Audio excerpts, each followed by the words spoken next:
Welcome back to the channel. It's your boy, the Hip Hop Lobbyist. It is week 4 of Florida's legislative session, and I'm traveling to Tallahassee midweek to really see what these budget allocations are for some of the projects I'm working on now. I'll be real with you before we even start and get into the everyday stuff. Mental health is important. I had to take the 3rd week off because week 2 I was having a horrible anxiety attack to a point where I was so delirious and delusional after getting on my meds or whatever that I ended up fucking up my homeboy's apartment. Not even punching holes in the wall. I just forgot to clean the bathroom, no bullshit. But all that put together, make sure you take care of your mental health. Right? I think that, honestly, I know my thing is that I'm thinking as an entrepreneur, as a father, as a husband, as a provider, as a lobbyist, as a government affairs expert, as entrepreneur again. But the different things, thinking 6 months, a year down the line, lining things up, different conversations with potential clients and things of that nature. It's I have a lot on my mind. And because I'm more success-based driven and things of that nature, I realize that I have to pace myself. So a lot of times, even though I know people don't understand what the lobbyist profession is and things of that nature, I like to really get to a point of saying, all right, cool, how can I open up and share not only what the profession is, but let you know that everybody's not doing this in a private jet, super rich, dropping $1 million to every elected official we know, right? Some people getting it out the mud because they're passionate about what they're doing, they're getting paid, they're supporting their families, and they realize that my skill set and my life set, kind of sort of not really, is understanding this complicated world and providing results, like getting government to act. I did an interview last week that I'll post on the channel as well, at least snippets from it, where I was speaking with someone that does government contracting, helping nonprofits and businesses and for-profit businesses get government contracts. And even in that conversation, I'll be real with you, it kind of frustrated me years ago, not this specific person, but others in the field who sell the expertise of, hey, I can help you get a government contract. But then they don't know how government operates, right? They don't know that the different silos, different contracting methods, and that essentially, as a lobbyist, me going to get an appropriation for an organization or a local government or whatever is really telling the government that you have to contract with this org and give them this amount of money for the contract, right? And that mindset alone is different because when you're thinking about, okay, cool, which senator, which representative, Republican, Democrat, I'm in Florida if you don't know, first time in the channel, who do I have to speak with and put us in the best posture position? It's a lot to think about. And you think about the bad parts, the good, you have to always think about the possibilities of things not working successfully. So part of that is, okay, cool, how can I collectively do what I need to do to not only educate folks, but let me make sure I'm putting my clients in the right position and I'm speaking with the right people, right? So it does get kind of frustrating when, I'll be real, and it's not a complaint, when you have to explain the process to clientele, to people, to other folks in general, and you start overthinking. And you start overthinking about, well, damn, is this right? Is this wrong? It's to a point, I tell folks even in other interview, that if LeBron James has an interview, post-game, he's breaking down plays, whatever, his instinct is going to tell him exactly what to do right the first time, right? And sometimes when you're working with clientele, your instinct will tell you, yes, this is right, this is the right thing to do. But then as you go through the questions of edifying and educating the client on the strategy and things of that nature, you start second guessing yourself. And you start second guessing, well, is this really right? Does this really make sense? And at the end of the day, it does, right? It's just a simple fact of saying you're overthinking. You need to pace yourself. You need to really get yourself in a good position of not getting there. And I think, I'll be honest, the biggest issue I have is I have a business partner. We do great work together, but I'm still a solopreneur. I still have my own shop, right? So I'm always thinking about growing, expanding my consultancy, my business, and things of that nature, so I get it.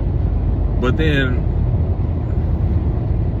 if I had a team of 15, I was working at a bigger firm, I probably wouldn't have the freedom and all the other stuff that I have now from running my own shop. However, I do see the benefit to the team because you're not taking on that stress, right? You're not trying to kill what you eat, you're just eating. And because of that, it's a different mindset, it's a different layer of things to think about. Sometimes I get stressed.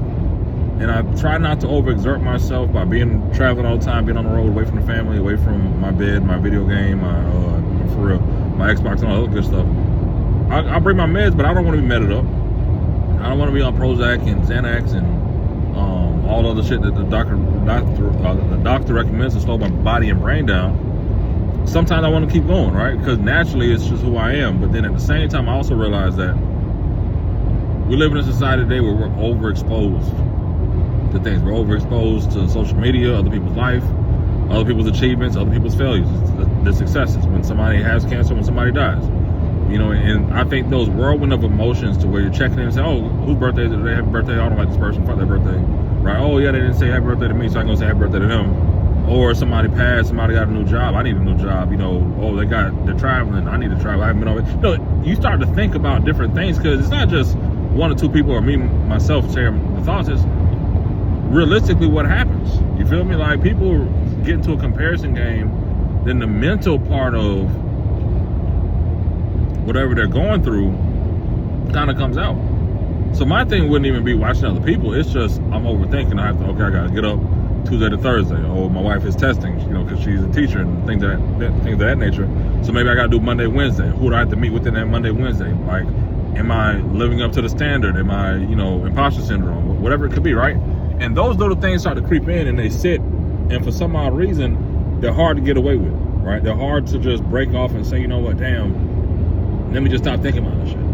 Because you just can't stop thinking, right? I don't think that anybody can just cut their brain off until it gets to a point of saying, you know what, I literally am going to sit here and meditate and deal with nothing, right? But even then, it takes a lot. But to the main point, this is week 4, Florida legislative session. Thank you for tapping into the channel page. Make sure you like and subscribe for more. But the biggest thing is, at this stage of the game for me, is allocations, right? I put in a lot of requests, and whatnot, 3 or 4, to be honest. I think 2 to 3 of them actually have a good chance of getting funded, or at least supported, and then we'll go from there. But last week I did lose a very crucial week in the ability to circle back with budget staff, circle back with my members, find out if there's anything pressing or pertinent. I kind of, you know, have confidence in the members that I have sponsoring the bills because they're bipartisan or they're Republican with good standing, or they're there, and I know that it'll be at least early in the budget process for me to say, all right, cool, let me at least put a little confidence on the members. Because a part of my strategy was, even for my project with the Omega Lamplighters, a part of my strategy with that was, okay, I'm getting a Republican out of the Pensacola area, Michelle Salzman, who's great with leadership, good with the governor and things of that nature. And if she's carrying it, I'm in a much favorable position rather than a Democrat, right? Even though I've had members of the fraternity, Omega Psi Phi fraternity, carry the project previously, it was still kind of tied to a Republican or a white woman. No bullshit, right? Because I got to be strategic on how I get the money in too. So me leaning on a Republican this time, it's not bad, but because I also have former NFL great, former college football national champion, Super Bowl winner as well, Corey Simon, D tackle. If you played Madden early 2000s, he was the Eagles D tackle that was wrecking shop, right? And I have him, Republican senator, carrying the project as well. He loves the program. He loves the kids. He used to run the Pop Warner here in Leon County or the Tallahassee area. So there's some ingrained knowledge. And at the same time, he's carried the project 2 or 3 years. So he's helped get it in a great position overall. But the biggest thing, I think, collectively, is that I have a little faith in my members to help put us in good posture, right? And if I don't, if we can't, then my counter to that is I have to work it to get a placeholder. And at that point, if I'm requesting $250,000 from either, shit, I got to walk away with at least 120, 150, right? And it's not to bend the knee or to yield back from where we at. It's the fact of saying I have to get to a point of getting the conference. And budget conference is when this House and the Senate basically will negotiate what they think are the best projects to actually iron out the budget. It could be $117 billion. It It could be 114 billion, it could be 110 billion, right? But once they come with those numbers, I'm trying to fight for my allocation amount, right? So there is a point of trying to knock other projects out, things of that nature. There is a point of also realizing that a lot of the COVID-19 dollars, the Build Back America money, whatever Joe Biden sent out to states, some of that isn't going to fill the gap in some of these state budgets anymore, right? So there could be $10 billion or maybe $800 million somewhere that doesn't get in the budget other places, right? Or that there's a shortfall. So all that put together, some state agencies, some state programs that say, you know what, hey, fuck it, we're going to focus on projects that have previously been funded, projects that we previously supported. We don't want anything new. We just want to go with, unless there's something like addressing a dire need, right? All right, cool. So with all that being said, the biggest thing for me is, again, I think week 3 kind of fucked me up. Only because I didn't have the strength to muster to go to Tallahassee to go make my rounds. But also 15 years of the game, I also realized it's still early in the budget process piece to where I can still kind of wiggle and find and have good conversations about getting a $250,000 allocation somewhere, right? One for my Holocaust survivors, one for my Empowered Youth Network for disabled students, and another one for my American Lamplighter's program, right? And I do think that all 3 of them potentially could be funded. The bigger, greater issue is, respectfully, the bigger, greater issue is not to say I have known what I need to do, but that week off is really kind of fucking me up. So that's that balance of, okay, am I gonna push myself to the limit, put my body to the side for the clients and the projects because I realize the impact they're doing, or am I gonna play strategy, take a week off, and then heal my body and make sure that strategically, mentally, I can go through and get the rest of this shit done, right? So I think we're there. I will be prepared to file some kind of amendments, or at least move something around. If I can get $100,000, $150,000 somewhere, $200,000 somewhere, just to get a placeholder and move some shit around. Because even then, I have to balance it all out. I can't just say, okay, I found $250,000. I have to take it, replace it, and move it, and have it accepted. And the other part of it is, even in my request of $250,000, $286,000, $150,000, what it is, I need to get at least 50% of that in before we get to conference. So all that put together, it's work. This isn't easy, and that's another reason, just to be real with you. I know a lot of people don't know what lobbyists do. This is why I get offended when people talk about volunteering, pro bono, free work, right? Because this isn't free. Like I said on other interviews, like, if you have a child, a son or daughter, and they want to be a gymnast, or they want to be a soccer player, a tennis player, or golf, whatever, you're not going to go to the damn Pat Bev and say, shit, teach me how to play soccer. Teach my son, train my kid on how to have the right footwork and technique and shooting power and prowess of a professional soccer footballer when you just left the NBA, the National Basketball Association, right? So because of that, it's not there. Now, if I wanted to go to Paul Pierce and say, hey, how can I help increase the likelihood of my podcast growing, of my jump shot, my crossover, my lazy dribble, whatever, right? He'd be a perfect person to teach and learn those training techniques, right? But in the same vein, it's like we're listening and talking to people as a culture who don't have an affinity of experience to solve the solution, right? And when we talk to people who do have the solution and who are thinking through professionally, we don't value what they're bringing to the table because we as a culture and society don't even understand the impact of what they're doing, right? Like, I can say wholeheartedly, realistically, you may know any elected official that you may know personally, from college, from your fraternity, whatever. You calling them saying something to me calling them saying something is two different things, because they at least know I'm coming from a political position that's already been educated and kind of have some backstory, and hey, I'm filling in the gaps of something you may not know, or you do know, and I need your help getting this across for a client. Here's the impact to the district. Here's the impact on who in your society, your circle, your niche of the world that would benefit, and here's who it would hurt.